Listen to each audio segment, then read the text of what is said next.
Story RH, le podcast RH qui ne vous raconte pas d'histoire.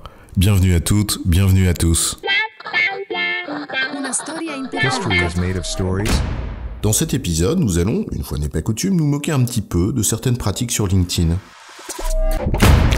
Vous n'en avez pas marre de ces demandes de contact intempestives de personnes qui ont quelque chose à vendre, mais certainement rien à vous apporter ? Ces mails que vous recevez tous les 2 jours pour vous vendre la dernière solution EdTech Customer Centric, ou encore le benchmark des best practices en matière de soft skills 4.0 pour l'avenir de demain tomorrow ? Mais qu'est-ce que c'est gavant tous ces grosses hackers, les disruptive thinkers et autres coachs augmentés révélateurs du talent émotionnel qui sommeille en toi ? On dirait le pipotron, allez on va en rire, avec un petit florilège de ce que l'on a reçu sur LinkedIn. Alors les perles, tout aussi précieuses que ridicules, de LinkedIn, c'est quoi l'histoire ? Alors commençons avec une growth hackeuse, la reine de l'automation et de l'inbound marketing, avec ses jolies petites fleurs pour décorer son titre de poste, enfin celui qu'elle s'est inventé. Faut dire qu'elle est créative, la growth hackeuse. Tu la connais pas, mais à peine t'as accepté sa demande d'invitation, alors sans trop faire gaffe, pauvre idiot que tu es, qu'elle t'envoie un message et te propose, ou t'impose plutôt, un rendez-vous téléphonique dès demain pour un diagnostic de faisabilité de son système de prospection révolutionnaire chez toi. Bah oui madame, bien sûr, je suis libre maintenant même si tu veux. À tes ordres, je n'attendais que toi. Tiens, je pense aussi à cet entrepreneur qui, je cite, build des disruptive HR companies. Bref, il te propose, poliment remarque, c'est déjà ça, les services de recrutement qu'il a conçus. Alors tu lui dis poliment que tu n'as pas ce type de besoin, et il te remercie poliment pour le retour. Bah alors, tout va bien, non ? Ouais, enfin si on veut, parce que toutes les 3 semaines, tu reçois le même message, à peine reformulé pour masquer l'absence de personnalisation. Mais t'as compris ou pas, tête d'off, que j'ai pas de besoin de recrutement ? Et en tout cas, je peux te dire que si j'en avais, tu serais bien le dernier vers qui je me retournerais. Et tu finis par le sortir de tes contacts. Ah ça, je l'ai souvent par mail, avec ces startups 3.0 innovantes à base de mots compte triples, genre IA, prédictive, big data 4.0 et j'en passe. Le premier mail est poli, même si très Startup Nation, dans le genre « Salut » et je te tutoie alors que je te connais pas. Mais bon, tu ne fais pas gaffe, t'as l'habitude. Tu ne réponds pas.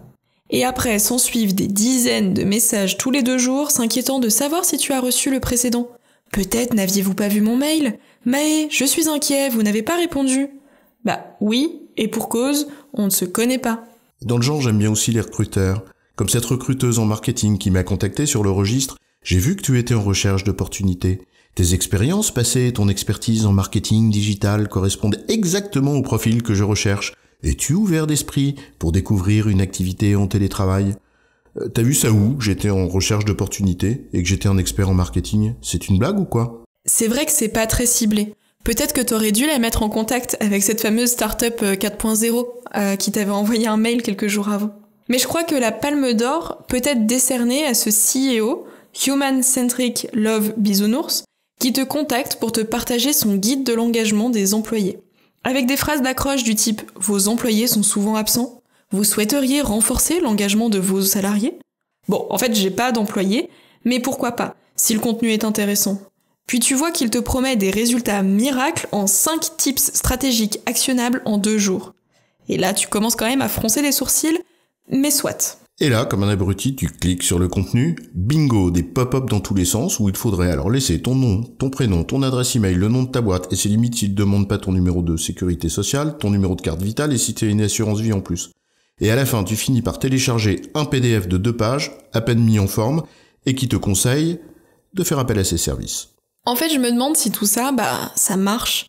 Il doit y avoir une raison pour qu'il s'obstine à ce point, parfois au-delà des limites de la politesse et de la décence.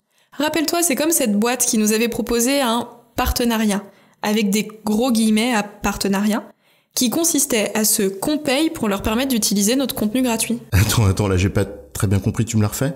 Story RH devait les payer pour que Story RH leur crée du contenu à leur image que l'on propose gratuitement, à notre image, depuis plus d'1 an. Alors c'est vrai que payer pour créer du contenu gratuit, ça, on nous l'avait jamais fait.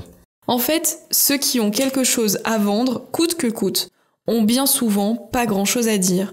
Comme quoi, avec LinkedIn, parce que les êtres humains sont humains, on n'est jamais au bout de nos surprises. En résumé, la grenouille qui veut se faire aussi grosse que le bœuf, ce n'est pas la peine de t'affubler d'un titre ronflant avec tous les mots que tu comprends pas pour essayer de me fourguer quelque chose dont je ne veux pas. C'est contre-productif car tu nuis à ton image. C'est bon, chef ? Bah non, c'est pas bon.